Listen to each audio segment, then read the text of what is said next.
These wheels saw Grand Junction and Moab. Grand Junction! Earlier on in the year, and it's definitely seen the hose quite a few times. So... Don't worry, Seth. When you're tough on your equipment, it just means there's more fun things to fix. And before we jump in, make sure to check out our previous episode where we go deep into bearing preload and how to give your bearings a smooth like butter feel. Here we've got a similar bearing issue, but this time it's in Seth's wheel. It spins pretty good, but we have the sound of... It does not sound good. Dryness. Yeah, I do wash it fairly aggressively, and I ride through a lot of streams. And it's not uncommon for bearings to lose their grease like this, especially in the wet conditions Seth described. Grease magically makes things new again.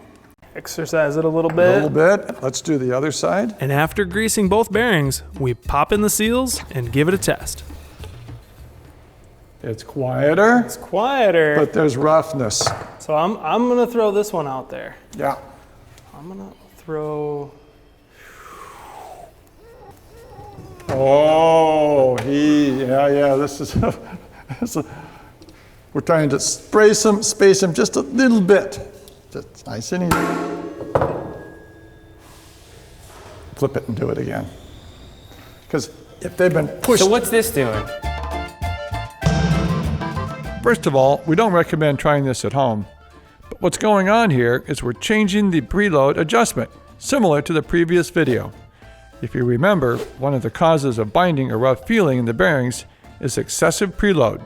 But this style of hub is not designed with preload adjustability. So what do? We use a mallet. Have you felt it? Give it a feel right now. Feels kind of rough. Sometimes it feels a little rough. Sometimes this works. Let's try it. Not every time, but sometimes. Okay, so how is this actually working?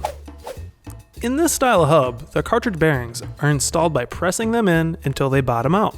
If they're too tight, we can tap on the axle, which in this case will push these bearings out a tiny bit. Just the right tap will create just enough extra space in the system to relieve the excessive preload and get buttery smooth bearings. Oop, that knocked her out. Now that was a little too much. A little heavy-handed. Now we get to actually see if it's the bearing. Is the bearing bad or is it? Very interesting, very interesting. See what you think of, turn that baby. All of a sudden it's good. Feels great to me, yeah. So the bearings were good, and we reinstalled them, making sure to stop pressing as soon as we felt them bottom out. Is the roughness gone? Let's see if Seth can feel the improvement from the original. First, give that a little turn for us. Oh, that is night and day. And it's the same bearings put back in. So it was it's a little too same tight. Same bearings. So there you go. Excessive preload again. And Seth posed an interesting question. How much should a bike shop charge for a repair like this? So that would have been 10 minutes of labor, and... So... That would have been 20 years of figuring it out, and then charge an hour? And then 10 minutes. That's exactly the paradigm that bike shops are in. Maybe our viewers will have some good comments on that topic.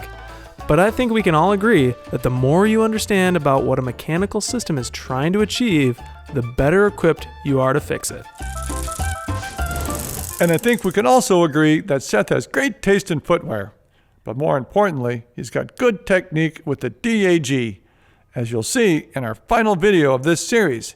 And it's a must-watch for anyone looking for buttery smooth shifting. See you there, folks.